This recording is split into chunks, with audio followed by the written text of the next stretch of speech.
There we go. That's what I was looking for.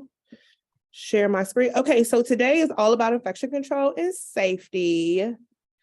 Good news is, I feel like it's all good news. People like good news, bad news. I feel like it's all good news.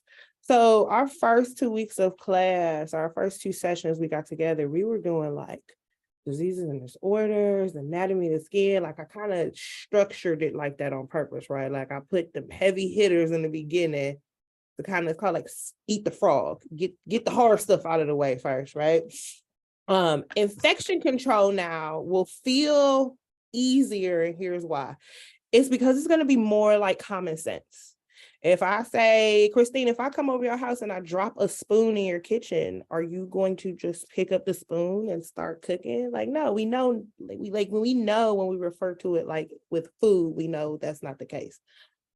Same deal with hair services. How we sanitize, how we disinfect, it feels like common sense. So it should feel easier today. But it is extremely important. So, make sure, again, just like we do every week, we ask our questions, we ask for clarification, and then at the end of the lesson, we'll review. Also, while we're here, don't forget Sunday, 3 p.m. Eastern Standard Time. So that's what, 2 p.m. to my Chicago friends, and 12 p.m. to my California friends, where we do study hall. And that's that second test. Oh, now we made it. Awesome. It's that second test. I'll include it in the email. The best way to prepare for Sunday study hall is to attempt the test. Just attempt the test. That any question that jumps out to you that you want me to explain, you want us to break down, that's what we'll go over in that study hall on Sunday. Cool beans. Any questions about today or Sunday? I did. Mm-hmm. I wanted to, so I was just thinking, like, how do we go about with the other subjects? What do we just like the other subjects, like hair cutting, color, like, so the last, as far as like Stateboard, how do we prepare for that? Because I've heard that everybody can get, like, anybody can get a test that's like mainly nails. It just depends on what get pulled or whatever. Is it like that anymore, or like? So each state other than New York, tells you exactly what is on your test. Like they literally say 25% of your questions are going to come from this chapter. 10% of your questions are going to come from that chapter. So this program that you guys are going through is based off of that curriculum. So this is the information that I'm getting from the states that's like, hey, like focus 25% of your energy here, 30% of your energy here. So that's how this is structured, right? The second part of that, you got 3 mock tests, like 3 125 question tests. Mm-hmm. Final 125 question test, I threw in hair cutting questions, hairstyling questions, just so you could get that practice of playing with those questions. But I almost feel like, and you guys like jump in or correct me if I'm wrong, when it comes to like curling hair, when it comes to like braiding hair, you get that. Like, that's not the questions we're getting wrong. Like the stuff that I'm going over is more so, this is the stuff that I really need your help and support with, Chris. Okay. So that was my approach to this. Let's say you read in the haircutting chapter in the next couple of weeks and you got a question about it, you bring it to study hall, bring it to class, and we just go over it. Like super easy. Yeah, but I feel like y'all got that. Does that sound about right? Y'all can unmute or jump in the chat or anything. Maybe. Okay. All right, so I hope that helps. So let's get the party started. So I feel like in 2020, we all had a real eye-opening experience with infection control, with diseases, with how do we manage that? Like, we never thought about social distancing I remember being in a store and hearing somebody coughing and them not covering their mouth. So us going through that whole like worldwide change, I feel like it opens up everybody's eyes to infection control, right? Us as cosmetologists, we have had to protect not only ourselves, our family, but also our clients. And that's this whole entire chapter. We're going to learn about the different diseases and disorders, or the different microbes and the different germs that cause the different problems. Then we'll learn how to like clean them and keep ourselves safe. And then we'll wrap it up with like learning how the government manages that, because it's federal agencies that tell us what to do, it's state agencies that tell us what to do, and then there's like local ordinances that tell us what to do. So things that I'm allowed to do here in Cleveland, Ohio, maybe if I go to Chicago to go do here, I can't do. Cool? All right. Y'all know y'all got to talk to me or hit the chat. Yeah. You're going to talk to me because then I start talking to myself.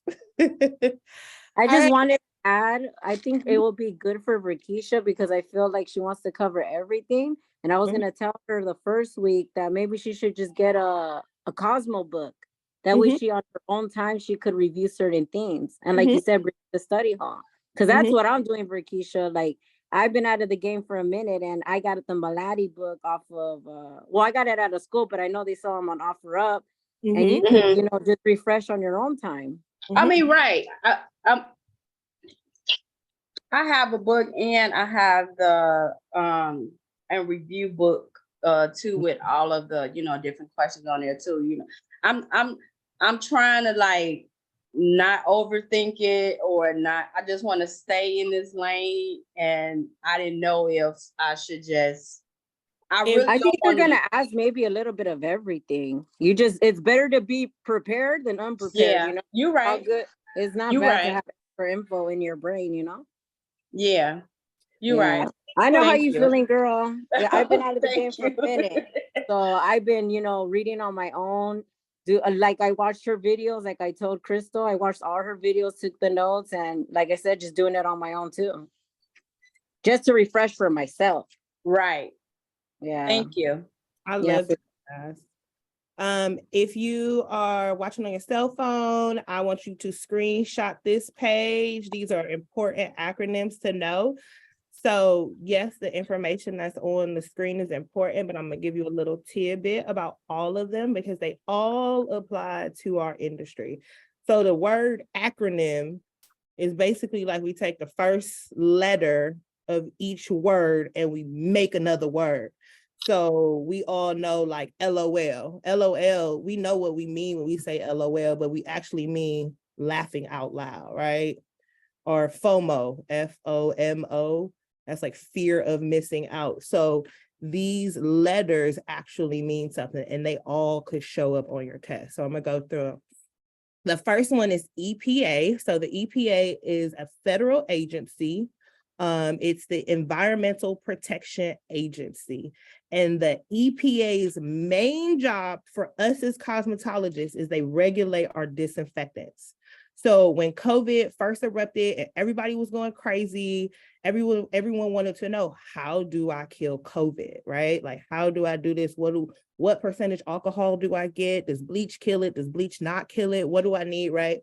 Every disinfectant is registered with the EPA, and the EPA knows exactly what that disinfectant can kill. So you go under your sink in your kitchen, you go under your sink in your bathroom, everyone has some kind of disinfectant on the back. And if you read the instructions, the manufacturer's instructions or the label on the back, it literally gives you a number and it tells you exactly what bacteria or what viruses that disinfectant kills. Next, we have an MSD or an SD sheet. So MSD versus SD could mean the same thing. So back in the day when I was in beauty school, it was called an MSD sheet. I think in like 2012 or something, it got updated to SDS. So it's just safety data sheet. And basically what a materials safety data sheet or what a safety data sheet is, every product that exists in your salon should have this sheet on it. You're going to find really important important information about that chemical. So again, if you look underneath your bathroom sink and you begin to read your labeling, it'll say things like, if this product gets in your eye, flush under warm water for 10 minutes, right? Or if someone swallows this product, don't make them throw up. Or if someone swallows this product, make them throw up. All those instructions come from this safety data sheet. That makes sense? Hit the chat with a thumbs up. Yes. Thank you. Thank you. Next we have the FDA. So hang on, y'all. I need to change my screen a bit so I can see what's going on. Okay. Yeah. All right. You're good. So the FDA is the Food and Drug Administration. So when we think about the FDA, we literally think about food. Like when you walk down your grocery aisle and you see fat-free, salt-free, sugar-free, the FDA is the big agency, the federal agency that said, hey, Crystal, you can say these cookies are sugar-free. It only got a little bit of sugar in it. You're right. You can market this product as such. They do the exact same thing for our products. So anything that goes in your mouth, anything that goes on your skin, anything that goes in your hair, all of those items are regulated by the FDA. So go ahead. So the last time the FDA really made like a big stink in our industry was with the Brazilian blowout. So back in the day when I say Brazilian blowout, like you would go to the salon, you would get this service done, they would blow dry the product in your hair, then they would flat iron your hair, and it would almost like permanently straighten your hair. It was this big rage back in like 2005, 2008, where you could straighten your hair, curly, wavy, frizzy. You could straighten that hair, get it straight, and not use a relaxer and not use a perm. What people did not know is they put formaldehyde in that product. And when you put heat on formaldehyde, it literally turns into a carcinogen. And the word carcinogen means a cancer-causing agent. So hairdressers all over the world doing hair, flat iron, blow drying, charging $5,000, $6,000, $1,000 a pop for this service. And in a few short years, all these hairdressers have cancer. Where's the cancer coming from? And that's where it came from, again, introducing that heat. So the FDA had to put like a band out and say, hey guys, you cannot use this global keratinized treatment. This is the issues. If you do use it, here's the risks that come with it. If you are going to use it, you should have proper ventilation. That is all the FDA. After COVID, we all know about PPE, personal protective equipment. Somebody unmute yourself or hit the chat and give me an example of some PPE we can use in the salon. Gloves and masks. Gloves and masks, fantastic. So we're protecting our skin, not just from stains and stuff, but like having an allergy from exposing to so many chemicals, and the mask, again, to cut down on viruses. I love that. Anything else that you could think of, guys? So like an apron or a smock, right? All right, next we have the GHS, which is the globally harmonized system of classification and labeling of chemicals. So this is not very common, but basically what the GHS is, this is an international or a worldwide organization that had to regulate how different countries talk to one another about chemicals. So like, let's think about this. I'm Jamaica, Verkisa is China, Natalie is France, Christine is Russia, right? And we're getting chemicals, we're buying and purchasing and shipping chemicals across the world. I know this is a hazardous material. I know if this reaches to a certain temperature, it's going to explode. How do I communicate that information with China? How does Russia tell me like, hey, don't put this out in the cold, girl, it's gonna be a mess, right? So this GHS created a system for all of the countries to talk about chemicals the same. So we've seen this before. If we are driving on a highway, going on a road trip, you drive behind like a really big tanker and it'll have like orange triangles or orange square, like that labeling or that system of labeling is universal regardless of the country you're in. Does that make sense? Like what the GHS is or what's the purpose of it? That's how that question is worded. Like, what is the purpose of the globally? When we review it, I'll find it, but it's basically so we can communicate about the different type of chemicals and remain safe. Next, we have OSHA. OSHA stands for Occupational Safety and Health Administration. So OSHA's job is to protect us in the workplace. So way back in the day, like when women, men, children worked in factories, it was not safe. Like there was fires, there was deaths all the time, there was crazy loud noises, there was lead and the asbestos and all kind of craziness going on. It's OSHA, which is the federal agency that regulated that and said, y'all gotta clean it up. These workers should be safe. They should be able to wear hard hats or they should have proper ventilation. So it's OSHA that says, hey, if you want to do acrylic nails in your salon, this is the type of ventilation you need to have. And then our last two, our acronyms that we'll see in this chapter is HIV, which is the human immunodeficiency virus, and AIDS, which is acquired immunodeficiency syndrome. HIV is the virus that causes AIDS. And when we get into viruses, I'll break that down a bit more. But all of these acronyms are important and we will see them this chapter. What questions do y'all have for me? We feel good? Can I change the slide? You can hit me with a thumbs up. Yes. Thank you, Jordan. Yep. Thank you.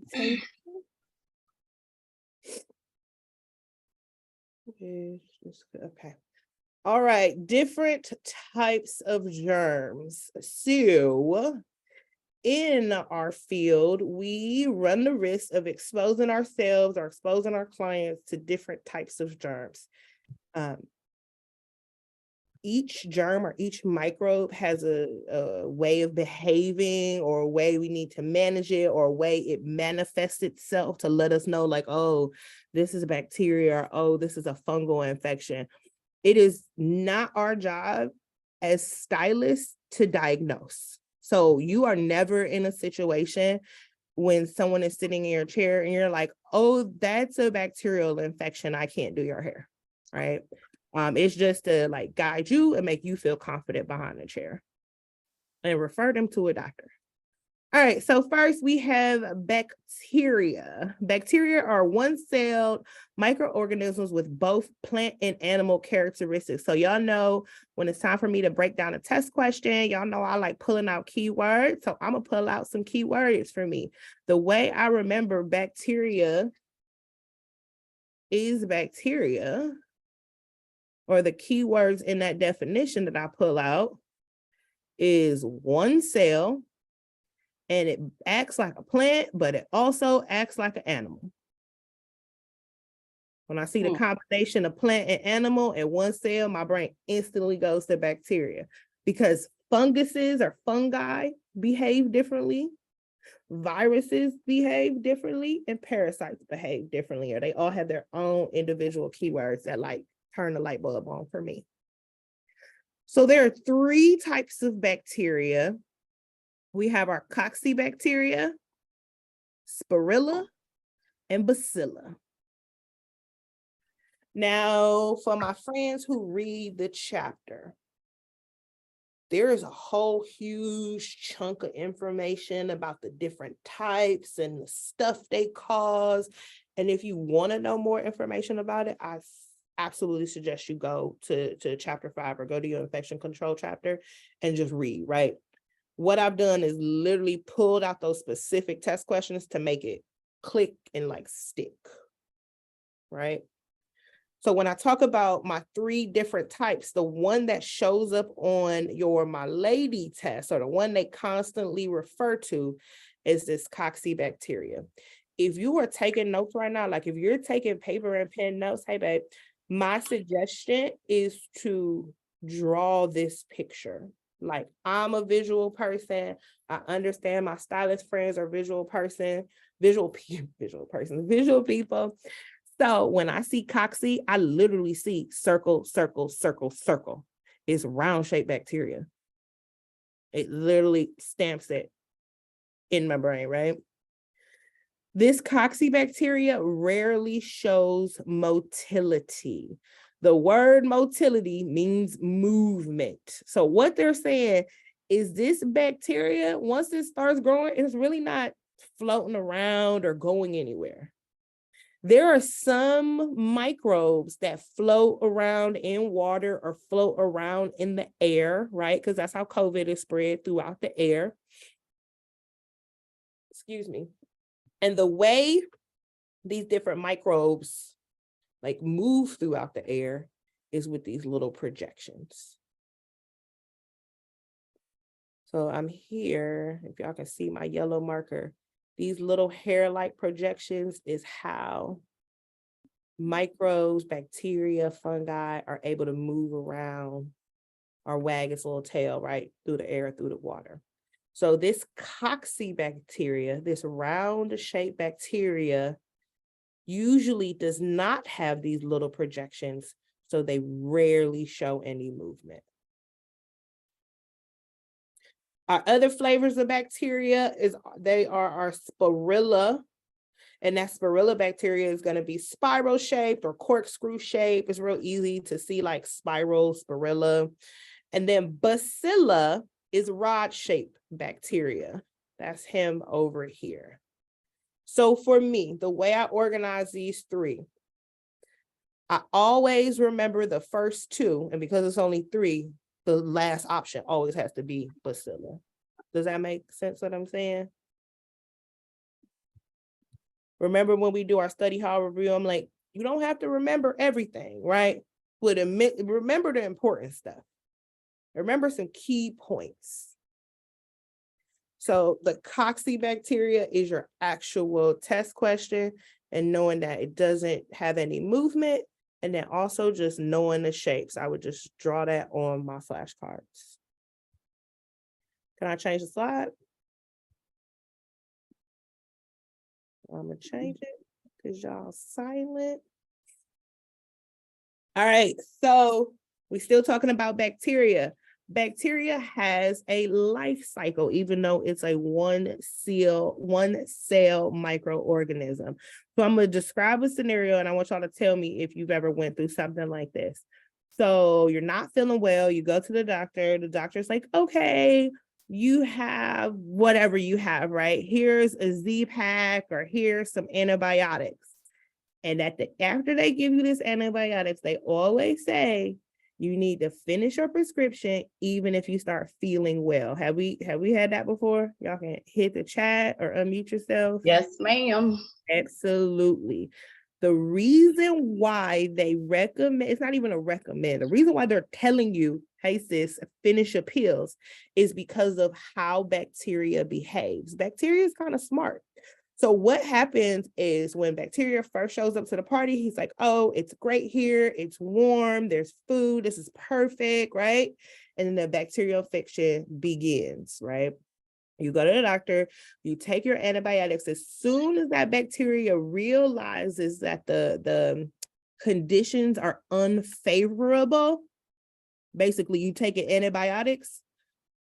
The first round or the first couple pills will kill off a couple cells, but then they will form spores. So bacteria will literally, or some bacteria is what I should say, will literally form a hard protective shell where they can hide out until the medicine is gone.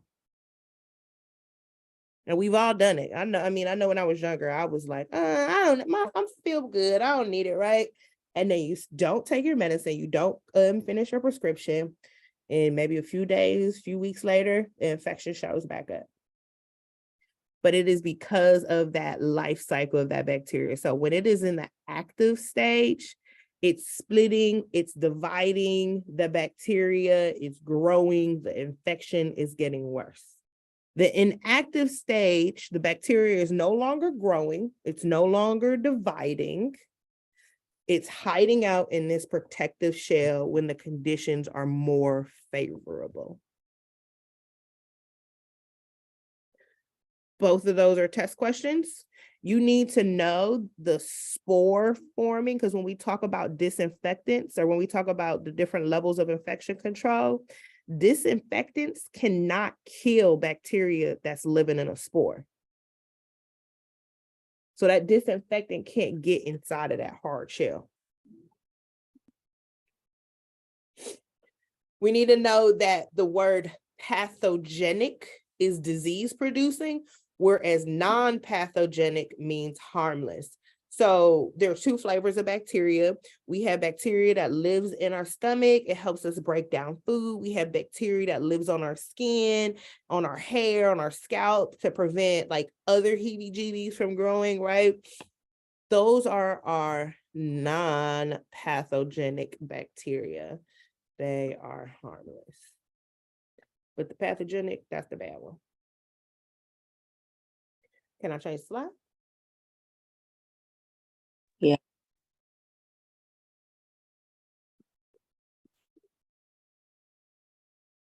All right, now we are jumping into our fungi. When we talk about plural, it's fungi. If we're talking about like a fungus growing on the skin or on the scalp or anywhere on the body, it's a fungal infection. Fungi, it's different from bacteria, right? Fungi is not bacteria.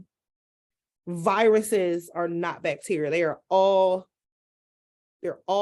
in their own animal kingdom. They all follow their own rules. They all eat differently. They all behave differently. That's important because we may need to, I won't say disinfect, we may need to manage them or clean them or kill, right? Kill this bacteria, kill this fungi, kill this virus using different methods. So a fungi is a plant-like organism that does not make chlorophyll. If you're like, Crystal, what is chlorophyll?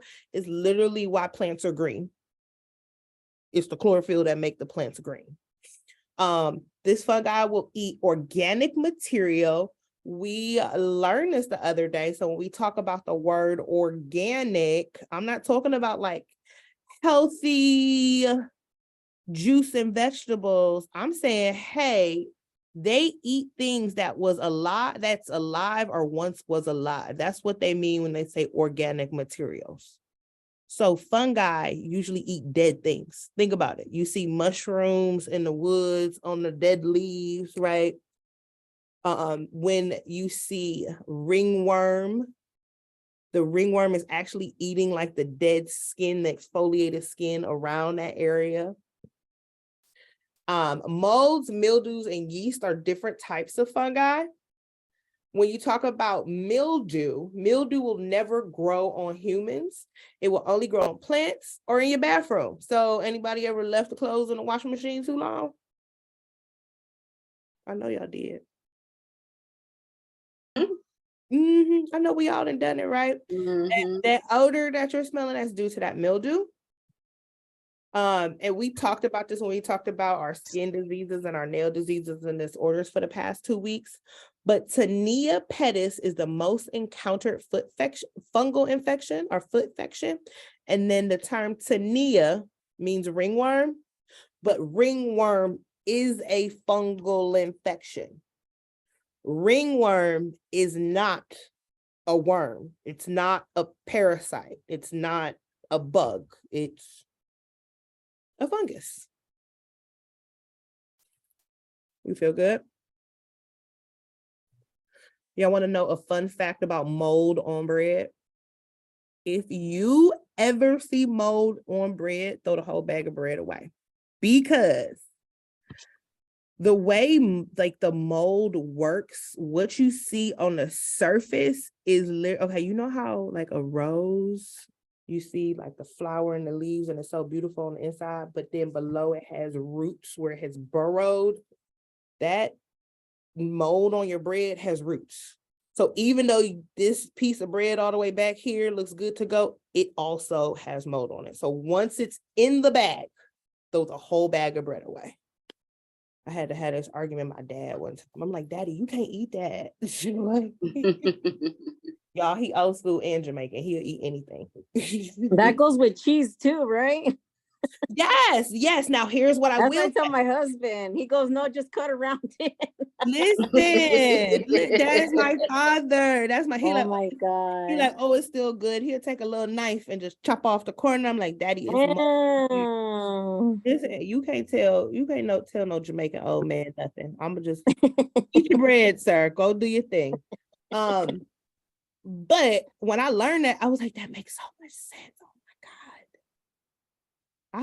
I done been like 19 in a 1-bedroom, throwing away the old moldy pieces, trying to find a good piece of bread. Oh my goodness. Mm. Thank you, Jesus, for the come up. Oh my God. All right, so let's talk about viruses. So again, just to organize this information in your brain, we talked about bacteria and all the bacteria stuff. Then we just talked about fungi and all the fungi stuff, right? Now we're moving over to a completely different animal kingdom, like completely different. Does that make sense? Yes, ma'am. Great.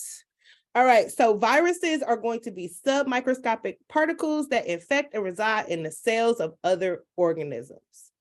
Stop. We got to talk about this. So stuff that I'm going to underline, or what I need to point out, submicroscopic, and this virus is going to infect and reside in the cells of another organism. So unlike a legit parasite, because it almost sounds like the parasite definition, and you'll see when we move on over. But with a virus doesn't just live off the host. The virus enters the body and it injects itself inside of the host cells. Like that's literally how it lives. The term submicroscopic says, hey, I am smaller than a regular microscope. So like the regular 10th grade microscopes that we use in high school, that wouldn't cut it, because that's how teeny, tiny a virus is. A virus can penetrate through porcelain pores. So like a porcelain vase, like a ceramic vase, that's how small and teeny tiny viruses are. If you wanted to take a swab, okay, so like when people were first getting swabbed for COVID, because COVID is a virus, right? When it was first getting swabbed for COVID, if you were to take those secretions or those fluids and put it under a microscope, you would have to use an electronic microscope that could like turn up the magnification like 200-300 times. So that is that term, submicroscopic. Viruses are teeny tiny. If submicroscopic don't click, put it in parentheses, teeny tiny. So some of the viruses we need to learn about or be aware of, because we talked about some of them last week, right? Hepatitis. So when I pull up my keywords, hepatitis causes liver damage.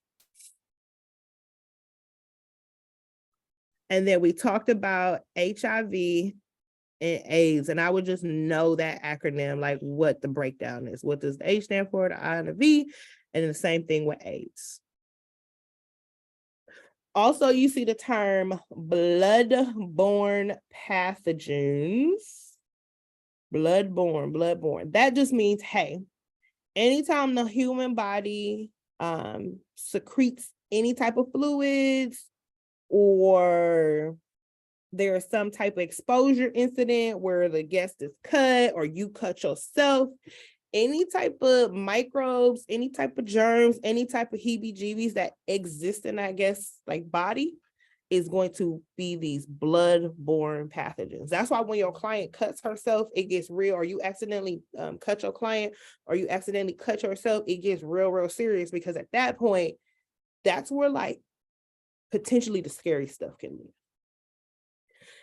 If you end up getting sick with a virus or your client gets sick with a virus, at that point, there is no medicine to take. So, excuse me, when I said there's no medicine to take, you have to allow your body to run its course. You have to allow your immune system to like ramp up, do its thing, fight off the disease, and like get back to health, to a healthy state. This is why HIV and AIDS is so critical, because with HIV, the virus enters the body and literally the cells that are supposed to protect you, HIV attacks those cells. So your body really never has a chance. Is that making sense? Yeah.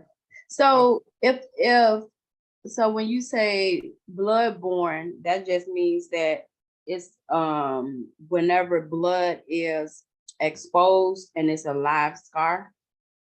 That means anytime bodily fluids. So bloodborne is like I cut myself. Any heebie-jeebies that live in the blood, those are called bloodborne pathogens. Okay. Breastfeeding moms, bloodborne pathogens live in breast milk. When you see like crazy inmates, I don't know, I be watching crazy TV shows, y'all. If you ever seen like a crazy inmate try to like spit at an officer or something, they get crazy about that. Like put a mask on them and everything, because these bloodborne pathogens can live in your bodily fluids and your bodily secretions. So would that be, instead of saying blood exposed, it's just like and so like body fluids exposed. Yeah, anytime you are exposed to someone else's bodily fluids, you run your risk of exposing yourself to bloodborne pathogens. Any bodily fluids. It's just easier, I guess, to call them bloodborne pathogens. Okay. Mm-hmm. So just to connect the dots, I know y'all got it, but if I'm dealing with bacteria and I'm trying to get better, I'm going to take an antibiotic, right?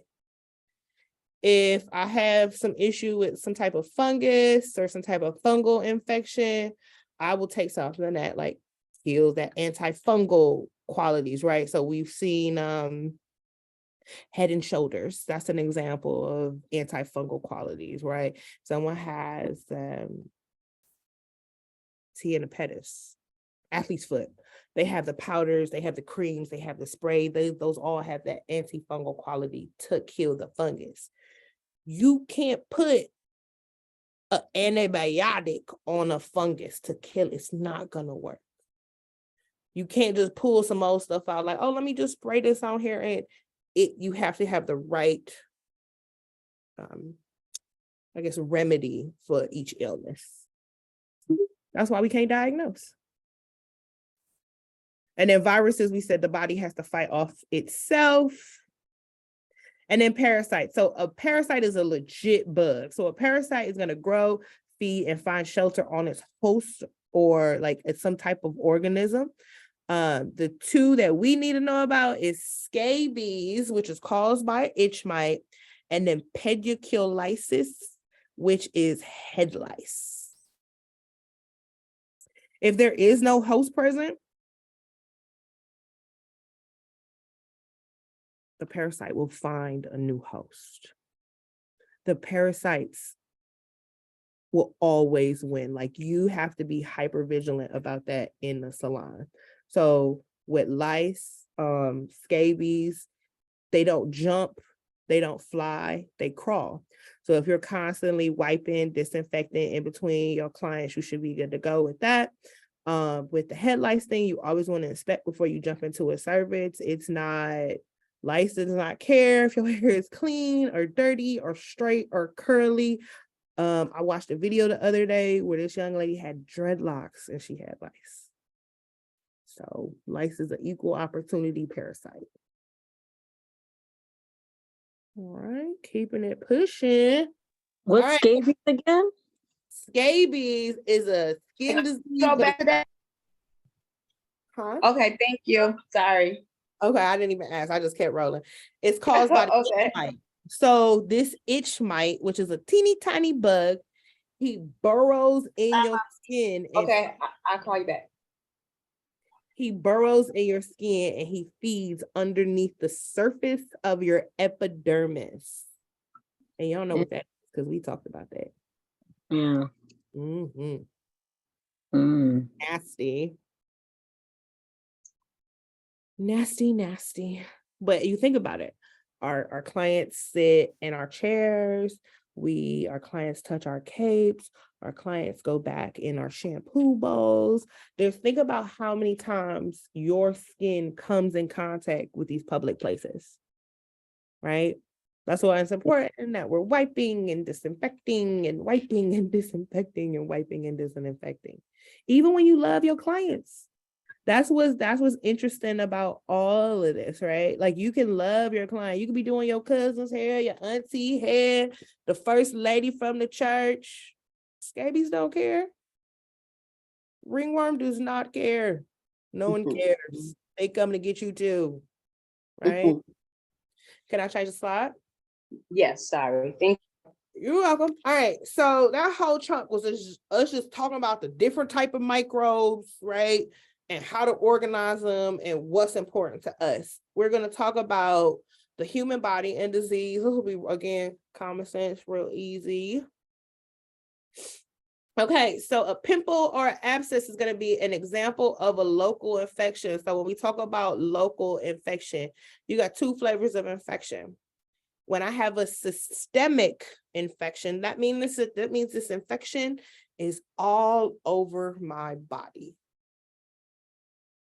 A local infection, I have a pimple right here at the tip of my nose. The bacteria, the inflammation, the redness, all the challenges only exist right here. That is why that's called a local infection. Same deal with an abscess. So I've never seen an abscess like on someone's skin. Only time I think about an abscess, I think about it like with a tooth, right? But again, that's not your whole mouth. It's just that one local area. So the word local means just that one small, tiny area. Okay, so again, I keep referring to COVID, but it's just so applicable, right? So after, we was in the house, right? We kind of came back to work. We had masks on. We didn't know what was going on. And then they rolled out the vaccine. And I'm not here to say, go get vaxxed, don't get vaxxed. I don't even care. We just want to learn about the science part of it, right? So the reason why they were pushing the vaccination or the science behind the vaccination is if you have never caught this disease, we're going to give you a little mild version of it so your body knows how to defend itself if you come in contact with the disease. Does that make sense what I'm saying? I can just hit the chat. And can you repeat that again? I'm sorry. So the purpose of vaccination or getting vaccinated, the purpose of getting that shot is to introduce a small amount of the virus to the human body. So your body could learn like, oh, this is what the COVID virus is. This is what it takes to kill it. And now we can protect ourselves from this virus. That's basically how viruses work. Let's just slide back one slide. Remember when I said there's no medicine for us to take with a virus. Your body has to fight the virus off. Okay. So when you get vaccinated, instead of you sitting like a waiting duck for you to get the real COVID, get punched in the face, you can't smell, you can't eat, the doctors was like, hey, we got a vaccine. Listen, you'll be safe. You're going to take a teeny tiny amount of this virus, introduce it to your body, and what will happen is you will now have acquired immunity. And that just means your body knows how to fight this disease. If your body has never seen this cold before, if your body has never seen this flu before, if your body has never seen this upper respiratory virus, this pneumonia before, if your body has never seen this virus before, your body has no idea how to protect it. This is the same way with flu shots. This is the same way. So my baby get her little vaccinations, right? They're like polio, whatever. All those old diseases people used to get back in the day. The reason why people don't get polio in 2023, the reason why people ain't walking around with mumps, right? Is because they give them a little teeny bit of the virus and your body's like, oh, okay, we ain't got to worry about mumps. Okay, you don't have to worry about this. That is the whole point of vaccinating or inoculation.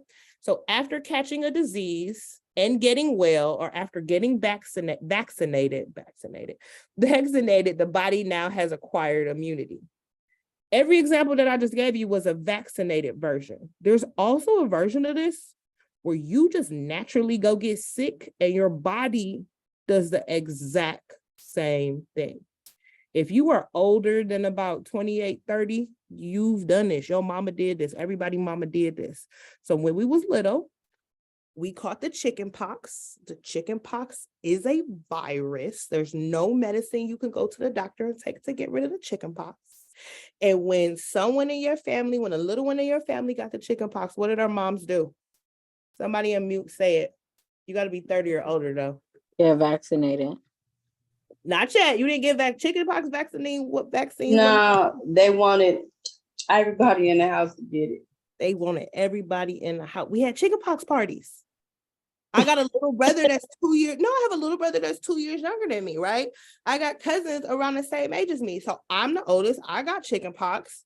All right, everybody in the house, let's get chicken pox. That is acquired immunity. Because now our bodies know what the chickenpox virus looks like, right? So when chickenpox, never heard of that before. A chickenpox party? I never heard of that, and I got the chickenpox, but I don't know. I never heard of siblings. Do you have siblings or cousins? That's why. I don't have siblings. I mean, I have cousins, but I don't have siblings. But yeah, I never heard of a chickenpox party. Go ask your aunties. Like, go ask somebody 40 or above, like someone who was raising y'all at that age. They're gonna be like, oh yeah, yeah. You gonna make sure y'all. Both my brothers and my sister got the chickenpox all at the same time. Oh, mama did that. I'm telling you, she was like, oh, didn't get it. Who didn't get it? I did. Me. You didn't get it? When did you get it? I did not get it. I've never had chickenpox. Wow.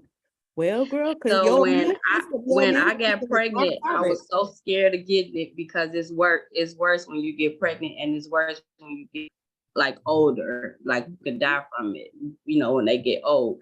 But I never got chickenpox. So when people did get and it was in my house, you know, I never got the bumps. I never got chicken. I never got any of that stuff. That's very cool. I don't know why.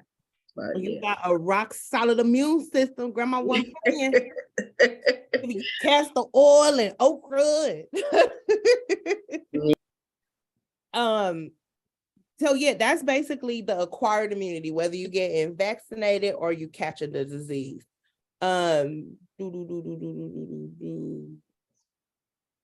Okay, so reaction due to extreme sensitivity is called allergy. So guys, I have an extreme sensitivity to all nuts and seeds at this point. Like if I eat a peanut, a walnut, I'm gonna die. Like whole on die.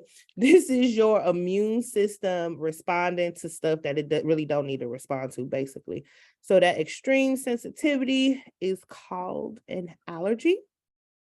We learned this last week that pus usually indicates some type of bacterial infection. Fun fact, you don't need this for your test, but y'all know I'm into this kind of stuff, right? So anytime you have pus, inflammation, discharge, you got about 3 different colors to play with. You got white or clear, you got like yellow or green, and then you got like red or black. If your pus is clear or white. If your discharge is clear or white, like you ever had like that stuff built up in your chest and you start coughing and spitting up stuff, if it's clear and white, you in good shape. I wouldn't even go to the doctor. You good to go. You start coughing up stuff, and I'm not a doctor, it's just friend to friend. If you start coughing up stuff and that white stuff is now yellow, that means your body is losing the battle on the bacterial infection. If you had like some type of abscess and it was draining and at first it was cleared and it was white and now it's yellow, it's hurting more, you are losing the battle, my friend. If it is green, if it stinks, you need to go to the doctor today. Like you about to lose your toe, you about to lose your finger, it's stinking and it's green, you have officially lost the battle, right? And by the time you see red, that's blood, black, that's usually like, there might be a time that like, you might lose a limb, lose a finger, or whatever area that local infection is happening in. And then lastly for this slide, COVID-19 is communicable. The term communicable literally means contagious. So can be transmitted from person to person. How we feeling? How we feeling? How we feeling? I know we ready for brain break. We almost done though. I'll give you guys a break when I finish the presentation and then we'll jump into the review. And what did you say about if the pus, if it's yellow, you said? Yeah, that means the infection is starting to set up. So pus is your white blood cells. So if the pus is white, that means your white blood cells are doing its job and everything's great. If the pus starts to change colors like yellow, green, that means the bacteria is winning and the white blood cells are not winning. And you need a medical professional. You need medical intervention is the word.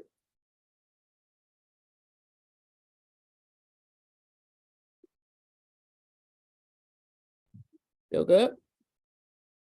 Feel good. All righty. Okay, I lied. I'm gonna introduce sanitation, infection, or sanitation, disinfection, and sterilization, and then we are gonna take a break because I have to run to the potty. All right. So in the beginning half, we talked about all the heebie-jeebies. We talked about how it affects our human body and some stuff we can run into. Now we're gonna talk about, hey, hairdresser, hey, stylist, hey, esthetician, hey, nail tech. How do you protect your guests? And these are these 3 different levels of infection control. We have sanitation, disinfection, and sterilization. This is the order that they go in from the lowest form, smack dead in the middle, to the highest form. This kills the least amount of germs. This kills all the germs. All right, so let's start with sanitation. The term sanitation, friends, means clean. Anytime you say the word sanitize, you're just saying, hey, mom, it's clean. So I wash my hands with soap and water. My hands are clean. My hands are visibly free from dirt and debris using soap and water. So I'm outside playing in the mud. I come in the house. It's a mechanical process where I'm physically getting rid of the dirt and grime and I'm using soap and water. That is sanitation.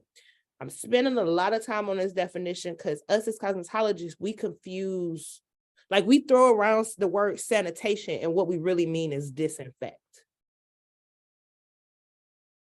So there's a few different ways to clean or sanitize our tools or implements in our workspace. The first way, not first, they're all equally okay. But one way to use it, or one way to do it, is to use a cleaning solvent. So when you say a cleaning solvent, this is something like Ship Shape. If you don't know what Ship Shape is, it's like this yellowy powder.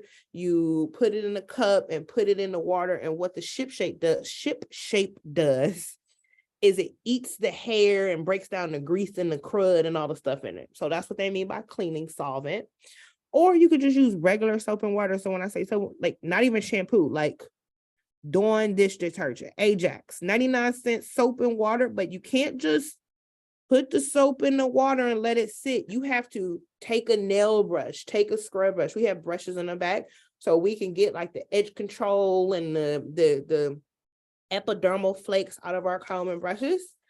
And then the last option for sanitizing or cleaning our implements is using an ultrasonic unit. So basically you put your implements in this like sound bath and it vibrates all the dirt off.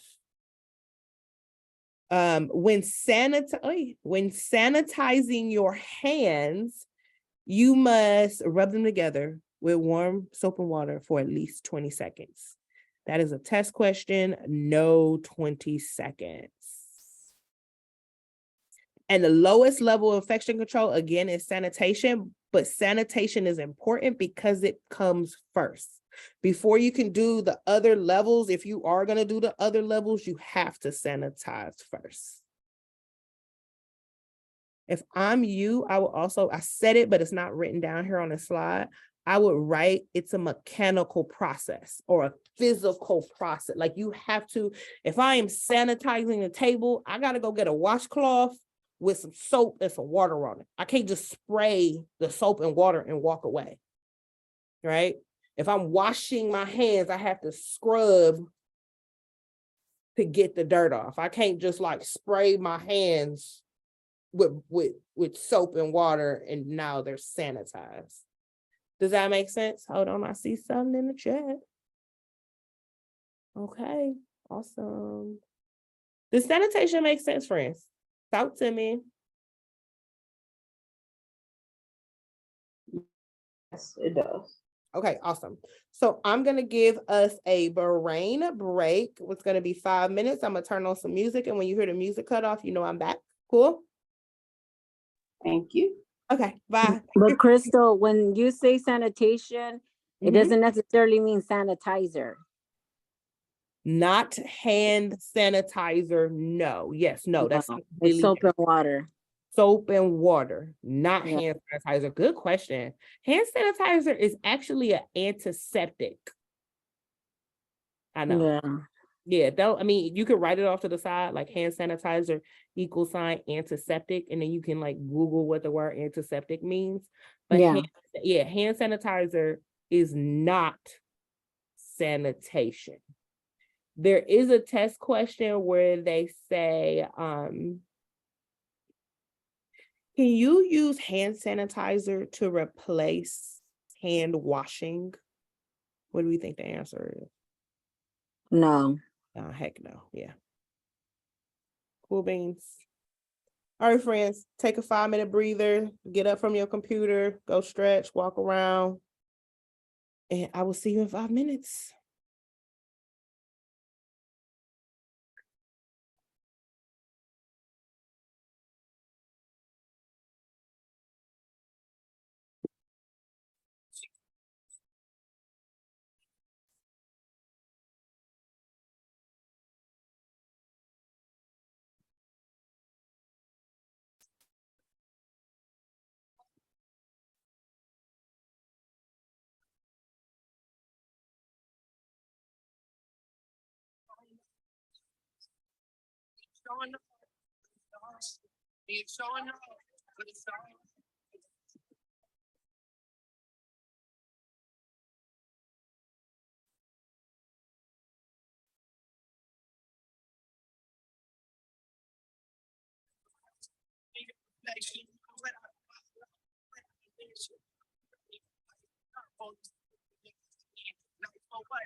Watch the breakdown.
Maybe I should say, but today it ain't the same. Every other word is a be okay. Can't be that you are at the crib with another lady. You took it there, so all baby say, I am not the one to sit around and be played. So put yourself in here to brain. Why don't you say the things you just said to me yesterday? I'm going down as a way things.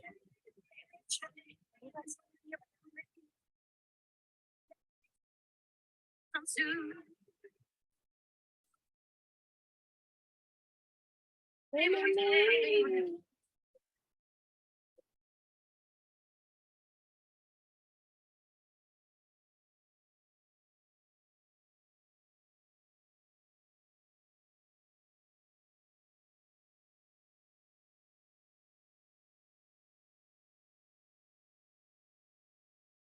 Alrighty, friends, come on back. Hit me with a thumbs up. Let me know you back.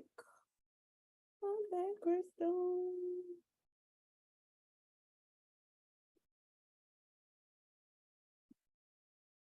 You in the building? I'm back, teacher. Thank you. Thanks, friends. Thank you. Thank you. All right. Okay. So I don't know if you noticed, but I went from sanitation, the first level of infection control, or the lowest level of infection control, and I changed the slide to disinfection. So technically for us as cosmetologists, this is where the buck stops. All our combs, excuse me, all our combs, our stations, our floors, door handles, we only have to sanitize and disinfect. You do that, you're good to go. You're in protocol. This is the same for everyone at every state, right? Disinfectants will kill all germs except for bacterial spores. This is a test question that everyone is going to see on their tests. Everyone is going to see that on their tests. This is the level of infection control. The answer is disinfectant. The bacterial spores would be the key word. That's what I remember. The disinfectant that everyone is used to from school or in the salon would probably be barbicide or leukocyde. So you're going to take like water with like 1 cap of that blue solution or that pink solution, right? And you add it to a ton of water and then you soak it for like 10 minutes, right? In that solution. That's what most of us are used to. There are other versions of disinfectants, but it's important that we are reading the bottles and we are really understanding what we're purchasing. So I'm gonna hit the test questions and then I'll explain it to you like a hairdresser. Like, how do I use this in the real world? I can almost guarantee that all of us are doing hair, right? Whether we're doing it in a salon or whether we're doing it in our home, even if we're just helping out family and friends, we want to make sure that we're using the correct disinfectant just so we don't run in issues where we can expose ourselves or our clients to like the heebie-jeebies, right? So different disinfectants. We have sodium hypochlorite here. If I'm you, I would say it to myself. So sodium hypochlorite, that is the technical term for bleach. Now, I got to point this out to you. I would not be a good teacher if I didn't do this. There's about 4 or 5 words you're going to see on your test that start off with sodium.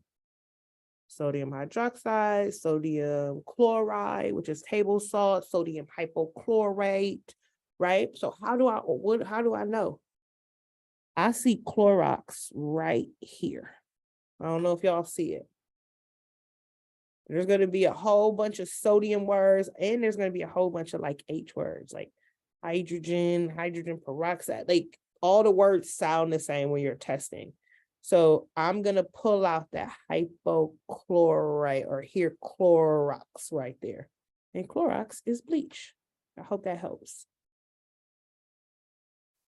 Another type of disinfectant is quartz. The test question that you'll see is like, hey, what does quartz stand for? Like, what's the acronym quartz stand for? It is quaternary ammonium compounds. And these quaternary ammonium compounds is just a fancy term or a technical term for what barbicide is. Oh, okay. Mm-hmm.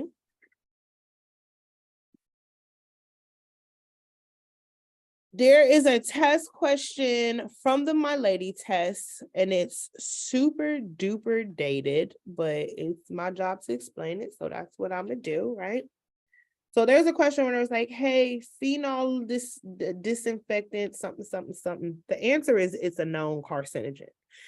But nobody really knows like what are they talking about. So let me explain to you what they're talking about. A phenol disinfectant way back in the day, like before I was born, like back in the 70s, hairdressers used to take like a little tablet and they would put this like fizzy tablet in some water, and the fizzy tablet would like bubble up and like do its thing in this bucket. An old school hairdresser had to explain, an old school like teacher had to explain this to me. They used to get really, really stinky. They was really, really stinky. It was really gross. It was this thing that they did at the end of the night because of how like nasty it made the place smell. Yep, Vinny and Pam is the one who explained this to me. So these were older educators at the school that I work at. So they would take this little tablet, put in this water. It was stinky. It was gross. Like you couldn't put your hands in. Like it would literally burn your skin. It's all this stuff, right? So it literally became like antiquated. Like people were like, I don't want to use this. What they found out about these phenol disinfectants, and that's why I was like, they just suck. They stink. They damage anything that is put in. If you get it on a counter, again, if they accidentally got a little bit on their skin, they had like chemical burns. And then they also potentially have cancer-causing agents. The term carcinogen means cancer-causing agents. So this is why phenolic disinfectants, we don't even use them. I've never used them. I've never even seen a real one, and I'm like 17 years later. That's how old school this thing is. Is that what you was talking about earlier with the like Brazilian and blow dry? Is that what you're talking about? Same thing. Yep. How they cause cancer? No, is this part of the product or what? They would use this to clean their implements. Is that what you're saying? Yep. So before barbicide was a thing, this is how hairdressers had to clean a thing. But the same thing that the Brazilian blowouts was doing to hairdressers, this old school disinfectant was also causing cancer. Okay. Mm-hmm. How we feel about disinfectants? So phenolic, they don't no longer exist, right? They no longer exist, but Stateboard will ask you about them. Oh, all right. It's a possibility they will ask you about them, but they no longer exist because of how gross they are. And bad it is for the person. Mm-hmm. What you're gonna see on your test is this word and this word. All that background information I just gave you is just for understanding. Okay. Let's clear this off. All right, I'm still on disinfection, things we need to know. So the term efficacy means how effective is this disinfectant at killing germs. So again, COVID showed up and the government was like, all right, if you're gonna use hand sanitizer, it needs to have an alcohol content of 90. Then it was like 70. Then it's like, okay, as long as it's 68. So if you had rubbing alcohol that was 50% rubbing alcohol and maybe 50% water, it would not be effective or would have a low efficacy to kill COVID. I hope that definition or analogy makes sense. We talked about this, that sanitation must occur first before disinfection. So you cannot you just got done doing some braids, your comb has edge control in it, got a little bit of scalp, a little bit of hair in it. You take that comb and plop it in your disinfectant. The disinfectant is soiled and you have to start that all over again. You got disinfectant with floaties just hanging out in the bag. It's been there for a week. That disinfectant is no longer valid. Like it's no longer doing its job. You want to make sure you always follow manufacturer's instructions. So there's a version of your Stateboard test where they ask you a question. And we talked about this in study hall. So my lady does a really good job at trying to trick you. They ask you a question like, how long should you place your tools in a disinfectant? And the question is like 2 minutes, 5 minutes, 10 minutes are manufacturer's instructions. If you are using barbicide, your brain instantly goes to 10 minutes. But what happens if we're using a different type of disinfectant? So the most right answer, the answer that's going to be right 100% of the time, not only when we're using a specific product, is always following your manufacturer's instructions. And the last bit for disinfectant, if you have a blood spill, if you have an exposure incident, so cutting Alex's hair, I accidentally cut her ear. I can't use a regular disinfectant. So remember I told you it's different flavors of them. So there's Barbicide. Barbicide is a hospital grade disinfectant. That means Barbicide is going to kill bacteria. It's going to kill fungi. It's going to kill viruses. It's going to kill tuberculosis. It's going to kill all these things, and it's going to list it on the bottle. There's another version of disinfectant. It looks just like Barbicide. In Cosmoprof, they put it right next to the Barbicide. It's blue like Barbicide, but watch the play. Barbicide is like $20. This bottle is like $7. The difference is that $7 bottle is not a hospital grade disinfectant. A hospital grade disinfectant will literally tell you, I can fight HIV, I can fight AIDS, I can fight the common cold, the flu. It's going to list all of the microbes it can kill. The cheaper version, the Marvicide, the not Barbicide version, only kills like bacteria, fungi, and like something else, but it's like major stuff that's left off, like tuberculosis is left off and something else is left off. And it's like, well, that's kind of important. So you may save a couple dollars, but then you run a risk if you have an exposure incident. When I say exposure, if there is blood in play, you have to use hospital grade. You don't cut your gas, you never cut. Let's say you never ever run into blood. You could just use a regular disinfectant.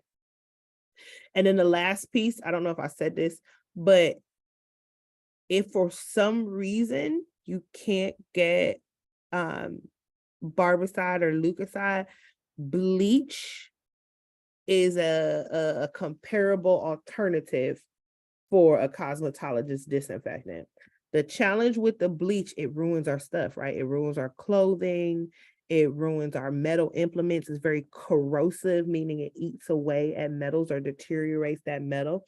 So I'm not telling you to use it. I'm not telling you to put barbicide on your clippers or on your station. But if you needed something in an emergency situation, bleach could suffice. Can I change the slide? Yep. Quick question, Crystal. So basically the hospital grade disinfectant is maybe the highest part for disinfectants go? Yes, ma'am. Oh, okay. It's the Papa Bear. Okay, got it. Love it. Great question. All right, take a snap of this slide, just organize this information. It's pretty easy. So the difference between single use versus multi-use. If something is a single use item, it's usually going to be porous and we're usually going to just discard it. That's what they're going to say, but that means throw it away. So your cotton, your tissues, just anything that I can't disinfect. So I cannot disinfect items that's porous. That's why when people say like, oh, I'm about to go disinfect my hands. You can't disinfect your hands. Your skin is porous. Do we know what I mean when I say porous? Moist. Nah, it can Porous? be. It can be moist, but not quite. What does porous mean? Porous means that it holds water, or Yeah, that it holds water. It's the ability to absorb moisture. So porous by definition, what you'll see in my lady is your hairs or your skin's ability to absorb moisture. That is the term porous. So anything that can absorb moisture cannot be disinfected. Paper towels cannot be disinfected. An orange wood stick cannot be disinfected. Whereas on the opposite end of the spectrum, right, we have our non-porous implements. So our nippers, our combs, our brushes that don't have wooden handles, right? Because the wood is porous. So all those other implements are considered multi-use implements, and those implements can be first sanitized and then disinfected.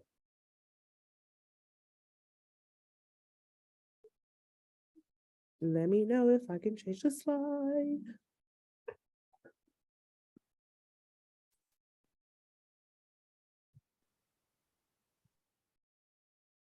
Yes, friends, we good? Good. Okay. All right, and lastly, we have sterilization. Sterilization is going to be your highest level of infection control. It's going to kill all of the microbes, so everything. It's only needed when puncturing the skin, and you're gonna need heat, right? As a cosmetologist, you don't necessarily have to worry about sterilization. The only time you have to worry about having sterilized implements or the sterilization process is if you're puncturing the skin. So cosmetology has evolved quite a bit, right? So the eyebrow thing, what's it called? Y'all help me. My brain is microblading. Microblading. microblading. Thank you. When she's taking that scalpel and puncturing the skin, that blade or those needles, that's another micro needling. Have you seen that where they like roll the little needles across the skin? Anytime you're puncturing the skin, those implements have to be sterilized. So there's two options for you as a cosmetologist. You can sterilize it yourself, or you can outsource it. And that's what most of us do, right? Even when you go get a tattoo or you go get a piercing, you watch them open up this package, right? And it's blue. That usually let us know, like, okay, I'm getting a brand new implement, and that's that sterilized implement. Also here in Ohio, like cosmetologists can pierce ears. It's like a certification or some type of like license like attached to it, but we can do that as well. Like that's a part of our scope of practice. But again, you want to have sterilized implements. Another place we see sterilized implements is at the dentist. Have you ever like been walking to the bathroom or something, or walk past the office where they had that big autoclave? It's like a big machine, and all the metal tools go like on this tray, and they put it in there. It's like a big pressure cooker, and they like close it on up, and they turn up the pressure and turn up the heat and let it go through a cycle, and those implements are sterilized after that. Again, sanitation has to happen first. You can't take bloody implements and just throw them in the pot to boil. How we feeling? Good. Good, sweet. Funny, haha. So my mom got her ears pierced like at home, right, in Jamaica. And I remember her telling me this story where they would take the needle and they would heat it up till it was like really, really hot, so it would change colors. And I remember as a little girl thinking you had to heat the needle up to like get through the ear. No, they heated the needle up because they were sterilizing the needle to prevent her getting an infection. Isn't that smart? I mean, And that's how I got my ears pierced too. that's how you got your ears pierced? Mm-hmm. Did they burn the needle? Yeah, well, I was my great like grandmother, she used to do it for all the girls in the family, and she used to do it according to the farmer's almanac. Oh, wow. I don't know. And they used to and when they would put the holes in, they would use the broom straws to hold the hole in until they were able to put in an actual earring. That's so cute. That is so cute. I'm about to like figure that out. What's the farmer's almanac thing about? My baby wants to get her ears pierced. I think from what I remember, I can't remember that much, but it has something to do. I don't know if it's I'm like weird or whatever, but I think it has something to do with like the boom, and I think I have a client like that who gets her hair cut with the cycle. Like there's certain days she cannot get her hair cut. Yeah. I'm gonna go do some research. All right, And last side, friends, and then we gonna jump into a review. Go ahead, Verkisa. I'll cut you off. I was just gonna say that they did it as young as we were like 3 or 4 months old. Oh yeah. Mm-hmm. Yeah. I was too scary my baby was too little. I was scared. Now she's 6 months, so let's go. All right, let's talk about it. So remember I told you there were tons of different agencies that got all their hands all in our stuff, right? So the agencies, we just need to, if there's any type of changes or any type of updates that can affect us behind a chair, we want to stay on top of what the health department is talking about, obviously what the board of cosmetology, and then all those federal agencies that I hit before in the beginning of class, they too are also kind of regulates what we can and can't do behind a chair. We don't feel it as much because those regulations have been put in place so high up. They don't change as often. The lower you go down on the totem pole, those can change quite possibly. So I would sign up for notifications with the State Board of Cosmetology. I would get all their emails. I would just be on top of any changes, especially from this regulatory agency.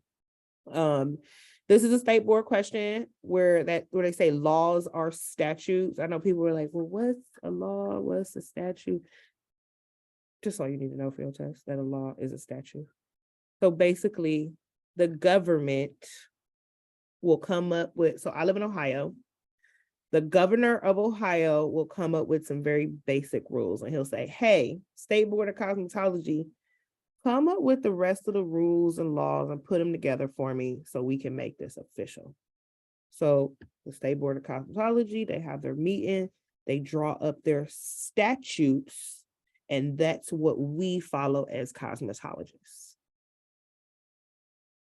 I hope that helps. Is that the same thing as what they that they've been saying that and so collaborators have to start have to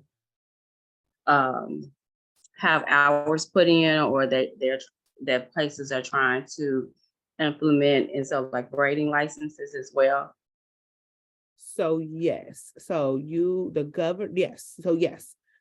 the governor of Illinois was like, hey, I need a department that manages beauty operators, which is the Board of Cosmetology. And the Board of Cosmetology makes all these different rules. And it seems like they change all the time, right? So maybe braiding. So I'm gonna talk about Ohio because I know I'm speaking as matter of fact in Ohio. So Okay. back in the day, makeup artists would do makeup and lashes because makeup was one of these things that wasn't really regulated. They didn't really say what you could or couldn't do. Like if you had a boutique license, you could just do makeup. Any and everybody could do makeup. What started to happen was these makeup artists, people who were not licensed, started to open up lash boutiques. So now I have someone who knows nothing about infection control, gluing hair to people's eyeballs, no license. So what Ohio did was specifically write it out and say, hey, if you are applying these kind of lash extensions, you have to go to school for this. The pushback, so the lash techs in Ohio was kind of upset because imagine I'm a brand new lash tech. I just paid Verkisa $2,000 to learn how to do lashes. Right? We see him on Instagram. Don't y'all, I'm the only one who see him on Instagram, right? Mhm. Oh, yeah, Like, true. come to my lash class, right? So Yeah. there were all these unlicensed lash professionals, and Ohio had to say, wait a minute, we got to make a rule about this. They getting out of control. That's a statute. So what I think I'm hearing you say is in Illinois, they're saying, hey, you have to have a braiding license or a natural hair license to perform braids. But that wasn't a thing maybe 5 years ago or 10 years ago or last year, right? That's a new law or a new statute created by the Board of Cosmetology. Like the police not going to arrest you. This is just the statute was created by the Board of Cosmetology. Yeah, I don't know the like particulars about it, but yeah, I've been seeing like people that are, like doing these like braiding classes. It's a couple $100, I think, is made, and it's like regulated by hours. I don't know if they have to do like 200 hours or it's something, it is like formatted like that and stuff. So but I did hear about it. What I would suggest to you, if you're interested in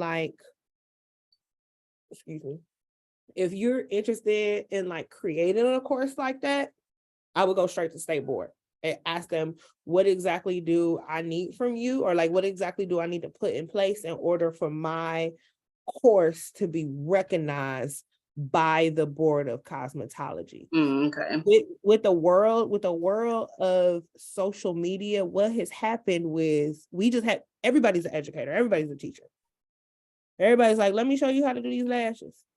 She missing out the whole fact that she went to Aveda 3 years ago, and you get what I'm saying? She's skipping that whole process. She'll show you how to get the LLC and how to get the boutique and how to get this and how to get that, but then you're not legit because you didn't go to school. If you are interested in investing in something like that, you got to vet them. So if they're saying, yeah, you can come get a braiding license and you can braid with it, this, that, okay, great, let me get your flyer. If they're telling you they're getting CEU hours, if they're like, hey, you're getting hours from me that's recognized by the Board of Cosmetology, you can call them and ask the Board of Cosmetology if they are real. Does that make sense what I'm saying? Like you have, if this course had hours attached to it, it does not, it can't. But if it had hours attached to it, I would have to tell State Board first. I would have to say, hey, State Board, I'm over here teaching class. It's worth 8 CEU hours. They're going to need my lesson plan. They're going to need information from me. They're going to need my information on file. So when you do turn in them hours, they can be like, oh yeah, Crystal legit. Cosmetology refresher course. Yeah, you get your hours. Because there's people out here that's frauds. But what is managing that are these statutes. That was long, but it was good. I hope it, clicked. Yeah. We talked about MSD or SD sheets. They contain useful information. So again, you get it in your eye, you swallow it, you burn your skin. How do you dispose of it? There are some products in our industry that we cannot pour down the drain. If you want to do nails, anybody like nails, acrylic nails, gel nails, you cannot pour the monomer down the drain. You cannot pour the liquid and the powder down the drain. You will ruin your pipes. You will ruin your pipes. Oh my God.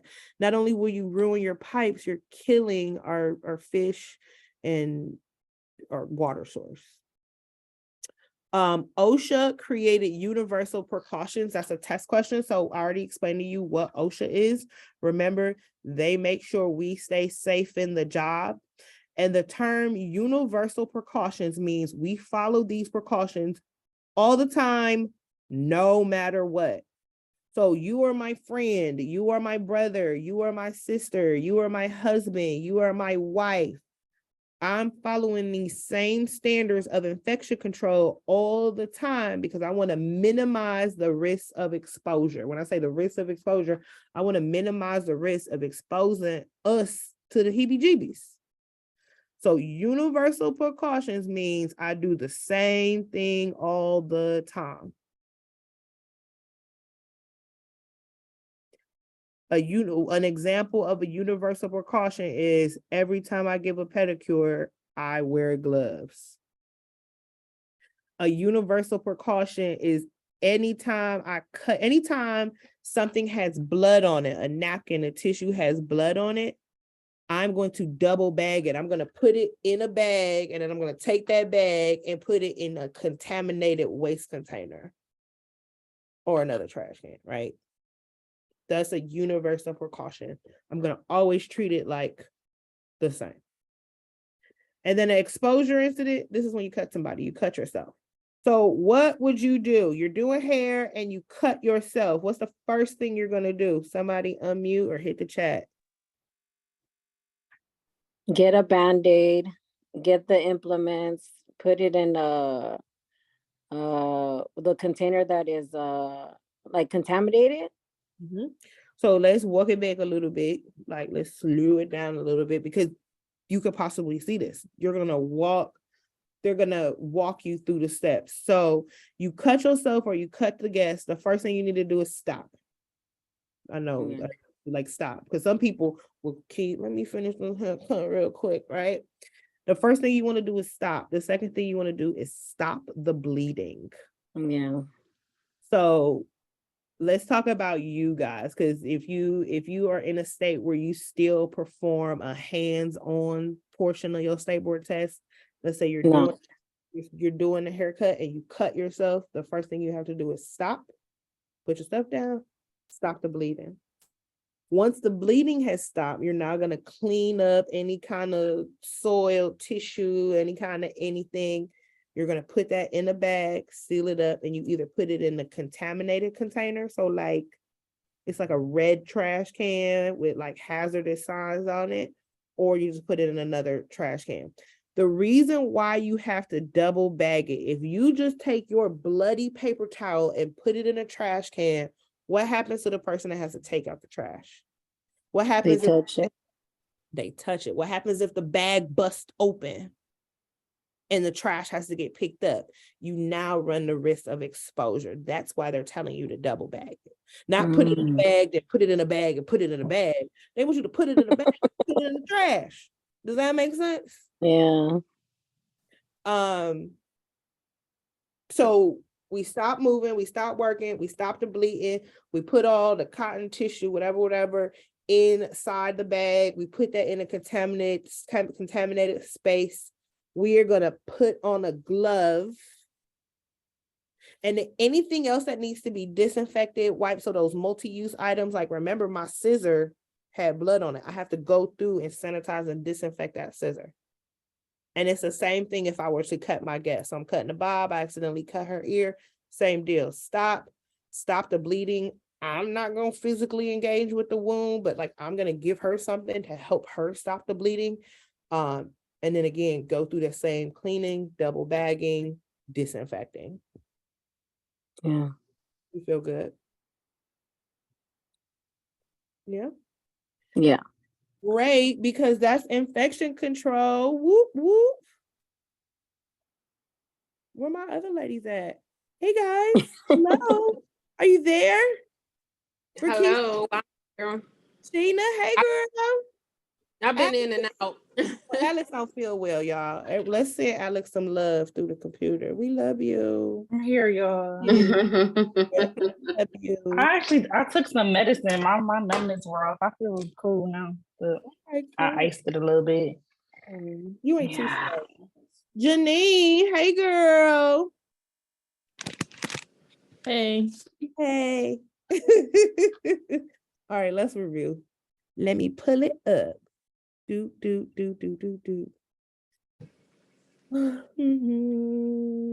Let's see. Open recent, infection control and safety. That's not the one.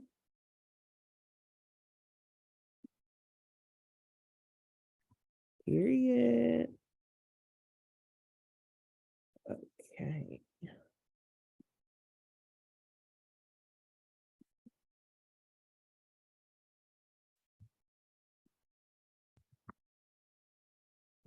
This is so fun. I'm always like, I'm so tired. And then I get on here and then I don't be tired. All right, y'all. Brave souls. Microscopic plant parasites that include molds, mildews, and yeast are what? What does it sound like? Is it C? C is correct. So what's a parasite? Somebody tell me. In your own words, what's a parasite? A bug. No, I'm just playing. No, that's perfect. A parasite is a bug. That's perfect. Bloodborne pathogens. What's that? Just tell me in your own words. Make it regular. Bloodborne pathogens. We spend a little bit of time on them too. Is that like a blood spill? I don't know that one. So if you had a blood spill, you could possibly expose yourself to bloodborne pathogens. But I really want to do, what is a bloodborne pathogen? It's something that cannot be it's something that cannot be treated because it's within your bloodstream. I love that. I love that. So the number one thing is that it lives in your blood. So it lives in your bodily fluids. Bloodborne pathogens. Once I see pathogens, I think the heebie-jeebies, germs. Pathogen mean germs, right?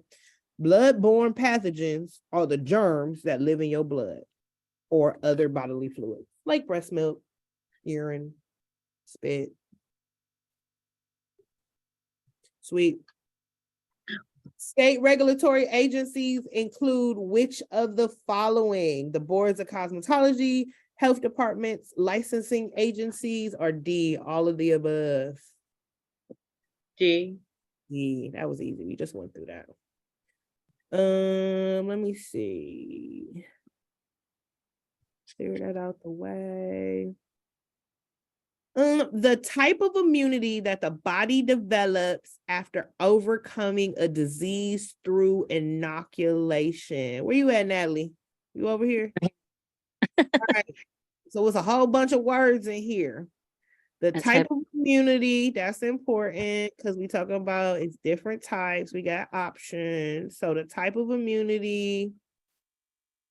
Anything else jump out? Acquired, I'm gonna say acquired immunity. Yes, period. Yeah. I'm gonna keep it pushing. Janine. When I'm washing my hands, how long do I need to wash? How long do At I least 20 seconds. 20 seconds, period. Fantastic. Let me find some hard stuff because y'all just answering like Miss Sheena. Go ahead. I heard somebody say something. That was Sheena. Oh, okay. I was gonna ask you to pronounce this word right here on number 6, the H word. Girl, that's your question. That's what we're about to go over. Look at that. I answered the first 2 questions. Okay. So the word is sodium hypochlorate. Sodium hypochlorate. Hyperchlorate. Hypochlorate is the technical name for what? Is it baking soda, soap, phenols, or bleach? So the way I explained this to the girls earlier, where is that? Chloride. So when you see this SH word, it's going to be a whole bunch of words with sodium something. It's going to be a whole bunch of SH words. So what sticks out to me is right smack dead in the middle. I see Clorox or chlorine. I think I heard Natalie say. So if you smell Chloride is bleach. perfect, fantastic. That is perfect. Did y'all see that? Yeah. Period. Love it. So perfect. Miss Berkisa. You ready, girl? Yeah. You ready? Let's see. I don't need some hard questions. We're gonna see on Sunday.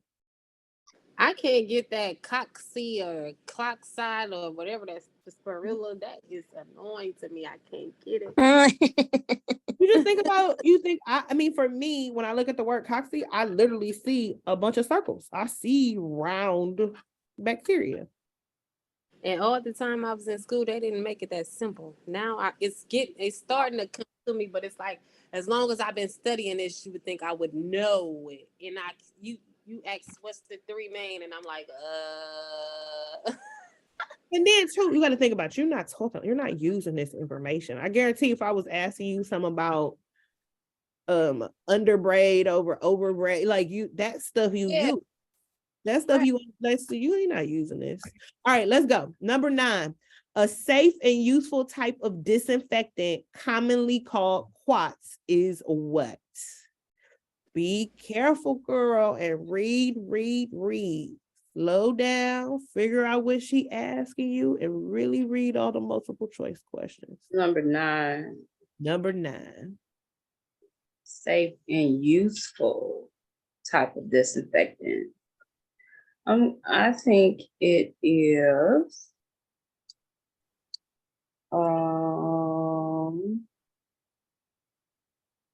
is it B? B is correct. Quaternary ammonium compounds. Period. The reason why I said slow down and really read it. Look at this. The word quaternary shows up here. They got quarter antiseptic solution. That don't even sound right. Then they got quaternary base compounds. That's real close. Like that could have tripped you up right there. Do you see that? CAC and then or QAC versus QBC. Tricky tricksters. Nice job. All right, who did I get? Alex, you up for it? Yeah, I can try it. A disease that's transmitted from one person to another is called what? Microbial, characteristic, communicable, or communal? Communicable. Perfect. Again, y'all see how she trying to trick y'all? You see how communal and communicable sound real close? Oh, me when it's that close. Like, don't do that. But she's going to. That's why we doing it. That's why we are doing this. But guess what? Because I pointed it out to you, y'all will never be tricked again. Like y'all, now you're looking for like, oh, you tried to trick me, nah. But before, like back in the day, we would just be like, A, B, C, G, F, C, D. I don't know, pick C. But now we have like a method to work with. I can do another one. Oh, let's go. Let's get it.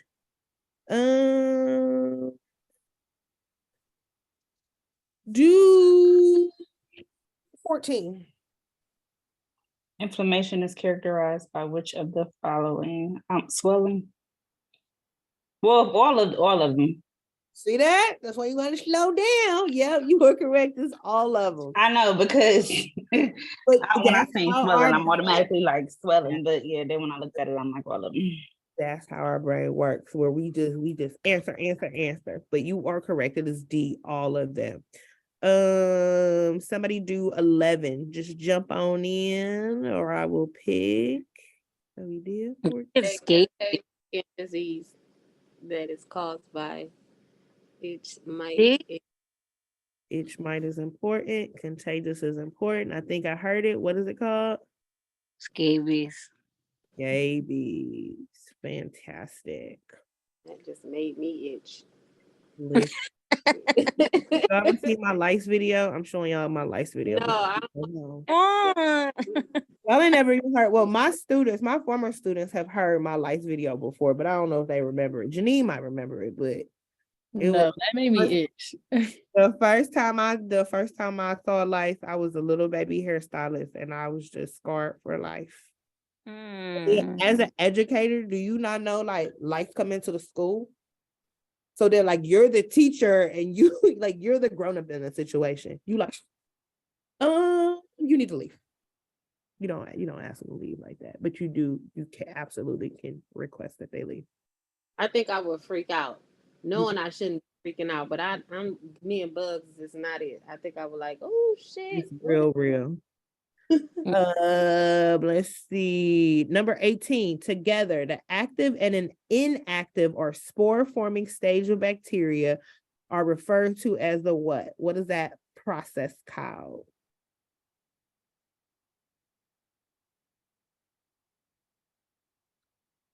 D? D is correct. The life cycle of bacteria. Do y'all remember this? Do y'all remember us talking about this? Yeah. Why did the doctor tell you to take all the antibiotics? Okay. What's the most frequent infection that we see on the feet as stylists, as cosmetologists? The ringworm. Is it number 19? Is it A, B, C, or D? C. C is correct. Yeah. Who regulates how we deal with bloodborne pathogens? So universal precautions for bloodborne pathogens are regulated by who? B. B is correct. OSHA is correct. The term describing effectiveness with a disinfectant solution that kills germs with, my words is all jammed up. The term describing the effectiveness with which a disinfectant solution kills germs when used according to the label's instructions. Wow, that was worded terribly, right? If this is real Stateboard, I know y'all know the answer. Just freeze for a second. If this is real Stateboard, this is definitely one of those questions that you need to stop and reword the question so you understand what they're asking, or stop and pull out keywords so you understand what they're actually asking you. Does that make sense what I'm saying? Mm-hmm. I mean, I just taught the class and the way they just worded that sounded weird to me. Yeah, me too. Okay. So this is what I mean when I say find the keywords or reword it. You may not have to do with all of them. Maybe some of the easy ones just jump out to you. But if you reading it and you're like, what? Reword it. Ask them what they're asking. The term describing the effectiveness. So effectiveness is important to me. Effectiveness with which a disinfectant solution. So we talking about a disinfectant that kills the germs. So how effective is this disinfectant solution at killing germs? That's what they're asking. They said, hey, what's the term describing the effectiveness of a disinfectant solution that kills germs? Did you see how I reworded that? Yeah. Don't it sound different? Just highlighting those words. So Yeah. is it effect? Is it concentration? Is it efficacy? Or is it disinfection? See.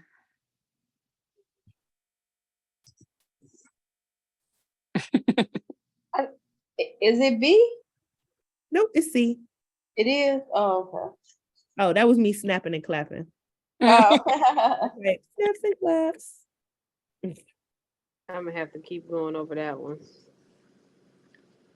Again, it's one of the words we do not use. So it's like, what? A disease caused by a bloodborne virus that causes liver damage. Hepatitis.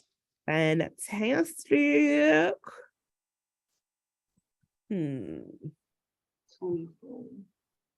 What do you want to do? No. I was saying, and which question that was. 29. Which fungus affects plants and grows on inanimate objects but does not cause human infections? Is it Tinea pedis, Tinea barbae, staph, or mildew? Is it C? It's not. No. Is it D? Fungus affects plants.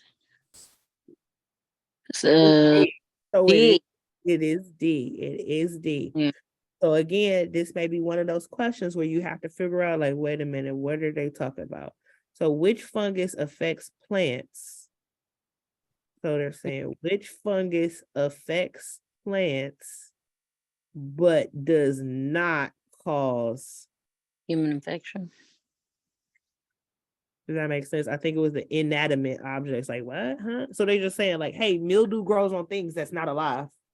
Yeah. So it can grow in the bathtub, it can grow in the shampoo bowl, but it's not, you're never gonna have like when somebody say like their extensions are mildew, like if anything is sour smelling or mildewy, it's the hair, not the actual, it's not mildew on the scalp. It's something else different on the scalp. I've seen that where somebody had like mildew and they told you.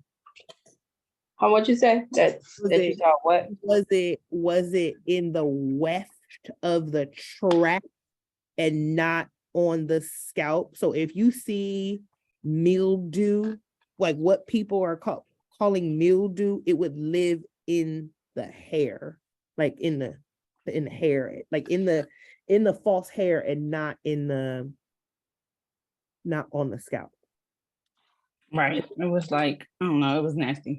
If it's on her skin, it's probably something different. It's probably like seborrheic dermatitis or some type of funky something going on her skin.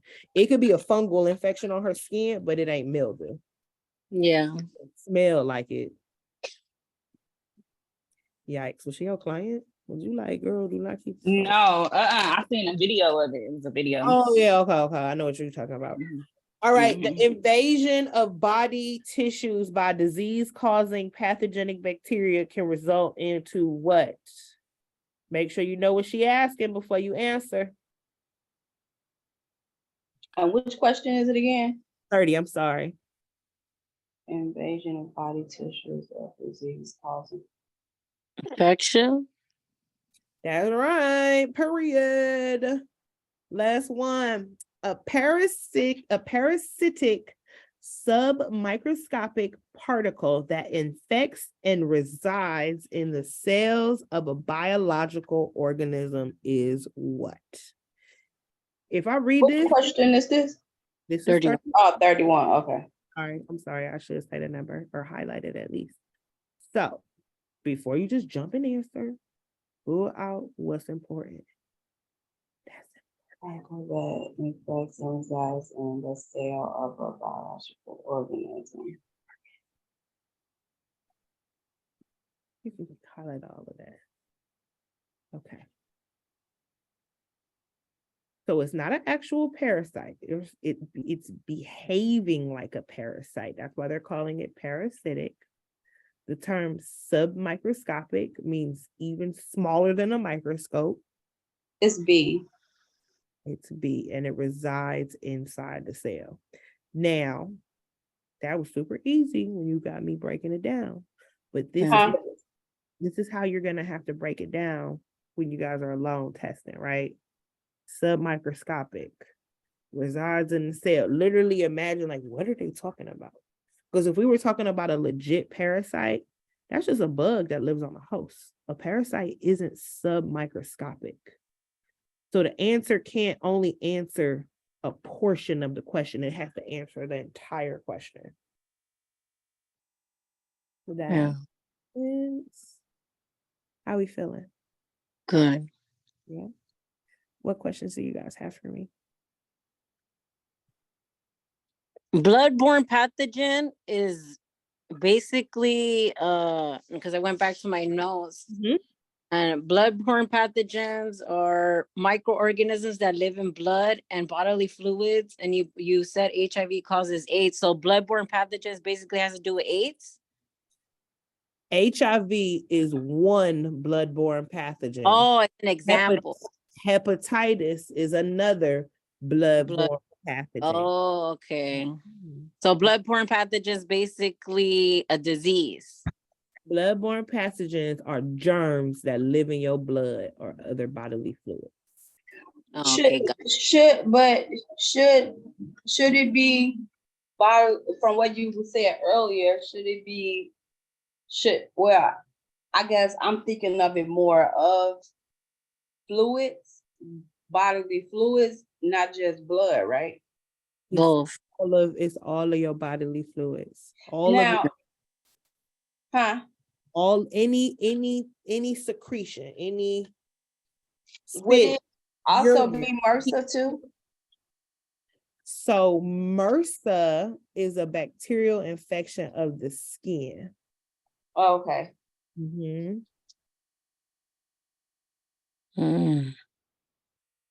So could you have MRSA in your blood? Yes, but most times when you think about what MRSA is, it starts off as like a little small spot.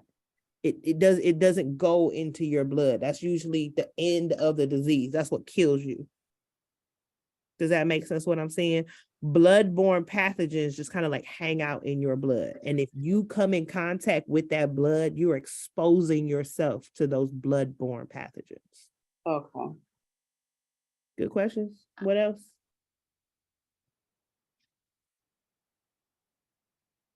Alrighty, my friends. Well, I will see you lovely people Sunday.